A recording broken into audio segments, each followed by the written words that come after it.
जी हाँ, नमस्कार। आज सियासत से अलग कर लेते हैं क्रिकेट की बातें। ऑस्ट्रेलिया से हार के बाद इरफान पठान ने कहा कि भारतीय क्रिकेट को सुपरस्टार नहीं चाहिए, बल्कि टीम के हित में सोचने वाला और खेलने वाला खिलाड़ी चाहिए। यह प्रत्यक्ष तौर पर विराट कोहली पर तंज था, क्योंकि आज के दौर में विराट ही भारतीय क्रिकेट के सुपरस्टार हैं। यह भावना के आवेग में दिया गया ऐसा बयान था जो भारतीय क्रिकेट के और बाजार के संबंधों की परिभाषा के खिलाफ है। सुपरस्टार चाहिए ही नहीं, बाजार को सुपरस्टार चाहिए ही चाहिए। आज विराट हैं, कल तेंदुलकर थे, परसों गावस्कर थे। हालांकि गावस्कर के दौर में बाजार इतना शक्तिशाली नहीं हुआ था कि वह भारतीय क्रिकेट प्रकारांतर से विश्व क्रिकेट की रीति नीति निर्धारित करे। गावस्कर वह पहले सुपरस्टार खिलाड़ी थे जिन्होंने अपने सुपरस्टारडम को विज्ञापन के बाजार में भुनाया और आने वाली पीढ़ी के लिए रास्ता तैयार किया। उनके पहले सलीम दुर्रानी जैसे इक्का दुक्का क्रिकेटर अखबारों पत्रिकाओं में किसी विज्ञापन में कभी कभार दिख जाते थे। सचिन तेंदुलकर के दौर में बाजार और क्रिकेट एकमेक हुए और फिर बाजार की चल निकली। यह मुख्यतः टीवी क्रांति का प्रभाव था। यह बाजार ही था जिसने सचिन के सुपरस्टारडम को भगवान डम की श्रेणी में लाने की हास्यास्पद कोशिश की। भले ही यह हास्यास्पद कोशिश थी, लेकिन बाजार अंशतः इसमें सफल रहा और सचिन अक्सर क्रिकेट के भगवान कहे जाने लगे। यह बाजार ही था कि 2010-11 के बाद भी सचिन को मजबूर किया कि वे अंतर्राष्ट्रीय और लीग क्रिकेट खेलते रहें, ताकि उनके भगवानत्व की प्रासंगिकता बनी रहे और बाजार उसे भुनाता रहे।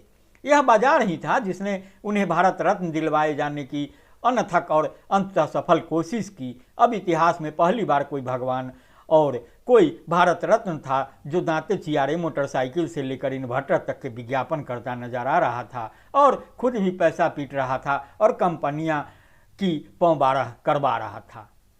बाजार कितना शातिर है यह अंदाज लगाना कतई आसान नहीं है। सचिन भारतीय महाद्वीप के थे, जहां क्रिकेट के प्रति दीवानगी लोगों के सिर चढ़कर बोलती है और जहां कुछ खास क्रिकेटरों का स्टारडम अमिताभ, शाहरुख और सलमान जैसे सुपरस्टारों के समानांतर खड़ा हो जाता है।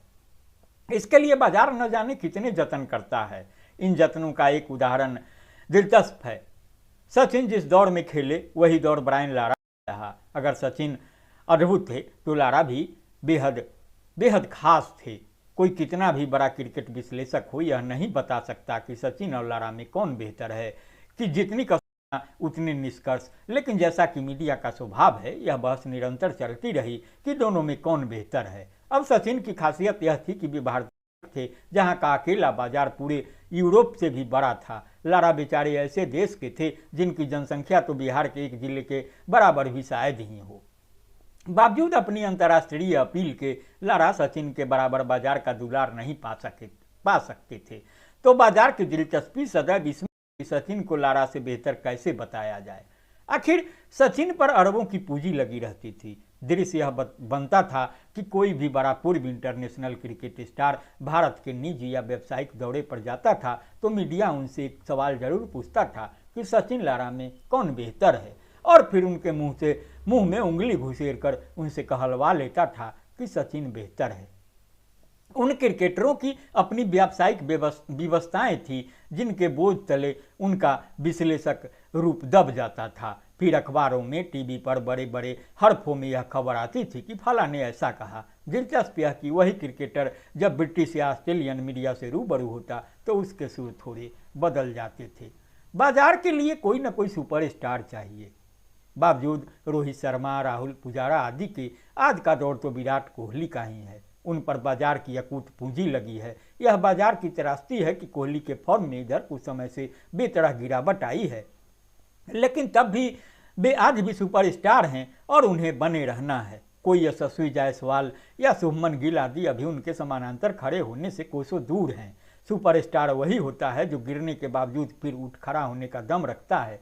शायद कोहली यह दम दिखा सके, क्योंकि बाजार उन पर अपनी टकटकी लगाए हुए है। हार के सदमे से निकले किसी विश्लेषक के बयान से कुछ होना जाना नहीं है। भारतीय क्रिकेट को सुपरस्टार चाहिए क्योंकि लोगों को टीवी पर खींचना है, क्योंकि उनके हाथे में कोई सामान पकड़ा कर उन्हें बाजार में बेचना है। अब तो बड़े बड़े पूर्व क्रिकेटर भी फिल्मी सितारों की तर्ज पर अप्रत्यक्ष तरीके से गुटखा आदि तक का विज्ञापन करते नजर आने लगे हैं। शराब के ब्रांडों का प्रत्यक्ष विज्ञापन करते उन्हें हम देखते रहने के आदी ही हो चुके हैं।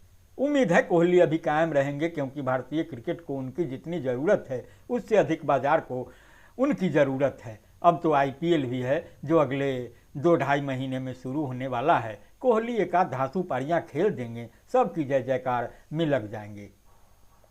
क्रिकेट तो टेस्ट क्रिकेट तो एक तपस्या है, जिसके तपस्वियों की हालत तो यह है कि अब अधिकतर टेस्ट मैच 2-2.5-3 दिनों में खत्म हो जा रहे हैं। यह क्रिकेट नहीं है, एक तमाशे में तब्दील होता जा रहा है सब कुछ।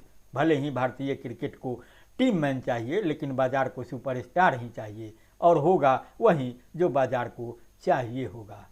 तो ये रही क्रिकेट की बातें हेमंत कुमार झा के हवाले से। हेमंत कुमार झा पाटलिपुत्रा यूनिवर्सिटी में एसोसिएट प्रोफेसर हैं, पत्रकार रहे हैं। अभी भले बच्चों को पढ़ाते हैं तो पत्रकार रहे हैं, तो पत्रकारिता से उनका जुड़ाव बना है और वे गंभीर विषयों पर अपनी रखते रहें। तो इसे लेकर मैं हाजिर था। आप इसे संजीदगी से सुनेंगे, गुनेंगे और अपनी प्रतिक्रिया से जरूर अवगत कराएंगे। लाइक करेंगे, शेयर करेंगे, और अगर हाँ आपने newsletter with Rakesh Ranjan को सब्सक्राइब नहीं किया है तो सब्सक्राइब भी करेंगे। नमस्कार।